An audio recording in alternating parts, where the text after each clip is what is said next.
Good morning students, welcome to my channel study locker. बच्चों, आज की हमारी वर्कशीट 9th क्लास की 20th वर्कशीट है और आज हम पढ़ने जा रहे हैं व्हाट इज डेमोक्रेसी। डेमोक्रेसी आखिर क्या है।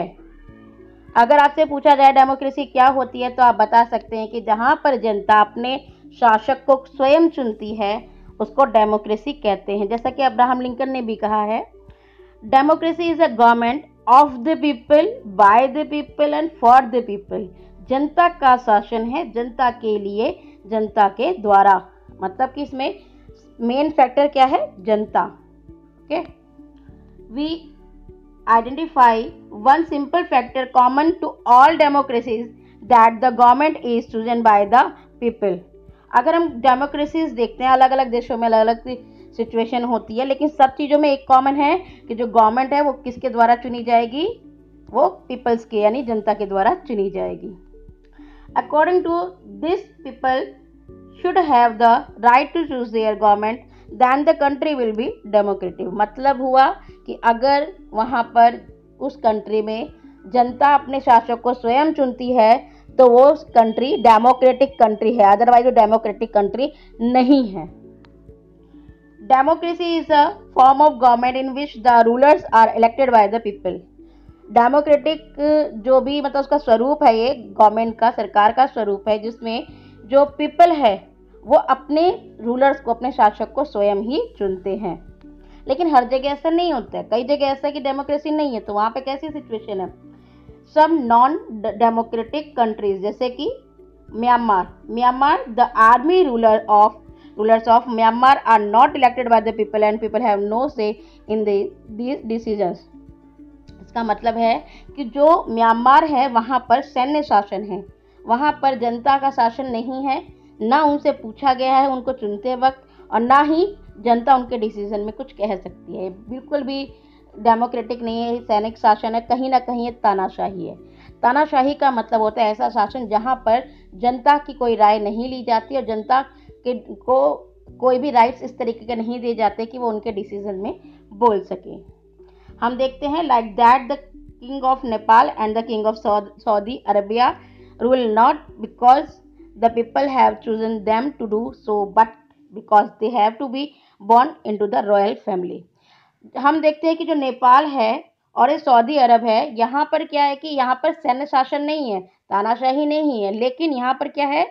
यहाँ पर है राजतंत्र, जिसमें कि राजा का बेटा राजा बनता है। तो वहाँ के जो जनता है, पीपल है, उन्होंने उनको चुना नहीं है और ना ही उनको कोई इलेक्शन हुआ है उनके लिए। उनको क्यों जो है राजा बना दिया गया? क्योंकि वो रॉयल फैमिली से रिलेटेड है। राजा का बेटा राजा, राजा का बेटा राजा। यहाँ पर क्या होता है? उनके पास जो है जिम्मेदारियाँ नहीं होती है, वो अपने आप अपनी डिसीजन लेते हैं, वो जनता के फेवर में हो या ना हो, इसमें ना जनता उन्हें पूछ सकती है, ना उसके ऊपर दोषारोपण कर सकती है। Features of democracy. डेमोक्रेसी किस तरीके की होती है, इसकी विशेषताएं क्या होती हैं? A democratic government rules within limit set by constitutional law and citizens right. जो भी डेमोक्रेटिक गवर्नमेंट होती है ना, वो अगर शासन करती है, रूल करती है, तो वो ये ज़रूर ध्यान रखती है कि जो कॉन्स्टिट्यूशन है हमारा, कॉन्स्टिट्यूशन का मतलब होता है संविधान। संविधान वो डॉक्यूमेंट है जिसमें कि सारे लॉज लिखे हुए हैं, सारे आपके राइट्स लिखे हुए हैं, ठीक है, फंडामेंटल राइट्स वगैरह सब आपको उसी में मिलेगा। तो देश को चलाने के लिए जो लॉज बनाए गए हैं, जो कानून बनाए गए हैं, सिटीजन्स को जो राइट्स मिले हैं, इन सब का ध्यान रखते हुए जो है एक डेमोक्रेटिक गवर्नमेंट जो है शासन करती है, रूल करती है। ठीक। In a democracy, each adult citizen must have one vote and each vote must have one value। मतलब कि जितने भी सिटीजन हैं, अडल्ट सिटीजन का मतलब है जिनकी भी एज 80 से ऊपर है, वो भारत के सिटीजन जो हैं उनको वोट डालने का अधिकार है और उनके वोट की काउंटिंग 1 होगी, हर किसी की 1 होगी, चाहे आपके पास करोड़ों रुपए हो, चाहे आपके पास कुछ भी ना हो। अगर आप भारत के सिटीजन हो तो आपके वोट की काउंटिंग 1 ही होगी। ऐसा नहीं होगा कि आप बहुत अमीर हो तो आपकी काउंटिंग 100 कर देते हैं, भाई बहुत अमीर है चलो, नहीं, ऐसा नहीं है। टाटा बिरला अंबानी कोई भी वोट डालने जाएगा, उनके वोट की कीमत 1 है।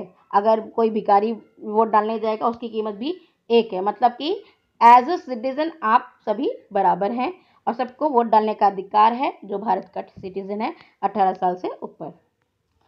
A democracy must be based on a free, fair election where those currently in power have a fair chance of losing.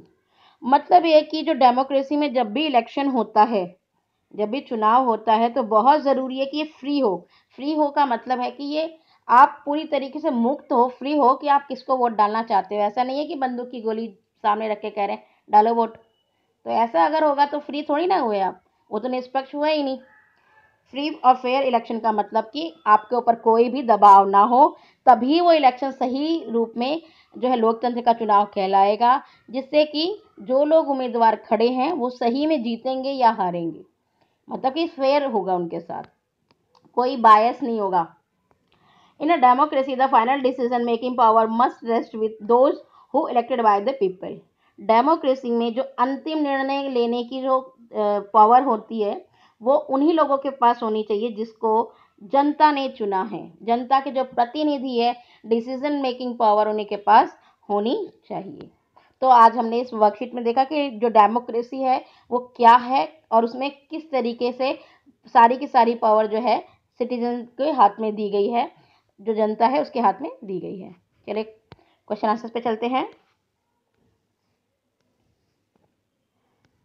पहला क्वेश्चन हमारा, what do you mean by democracy. इसका आंसर आपको ऊपर मिल जाएगा। देखिए, democracy is a form of government in which the rulers are elected by people. Government ऐसी होती है जो कि जनता के द्वारा चुने हुए शासक उसमें होते हैं। आपका आंसर नंबर 1।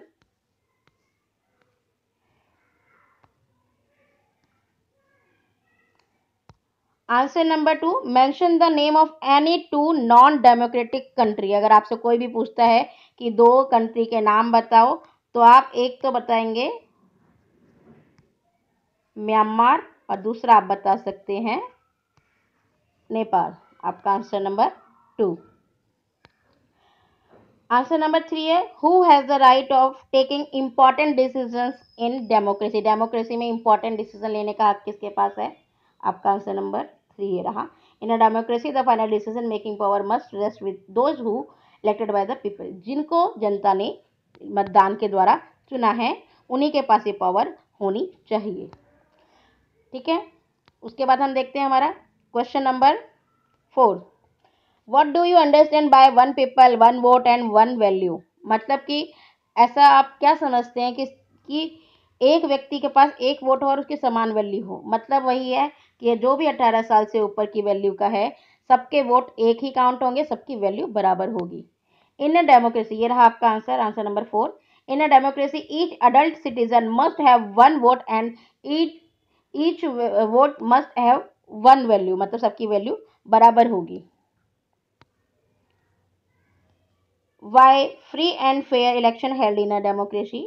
आपका आंसर ये रहा, a democracy must be based on a free and fair election where those currently in power have a fair chance of losing. मतलब कि जो भी सत्ता में है उसके लिए, उसके खिलाफ अगर कोई भी इलेक्शन हो रहा है तो ज़रूरी है कि इलेक्शन निष्पक्ष हो और फ्रीली हो, स्वतंत्र हो, जिससे कि जिसको भी आप चुन रहे हैं वो वाकई में जीते या वाकई में जिसको आप हरा रहे हो वो हारे।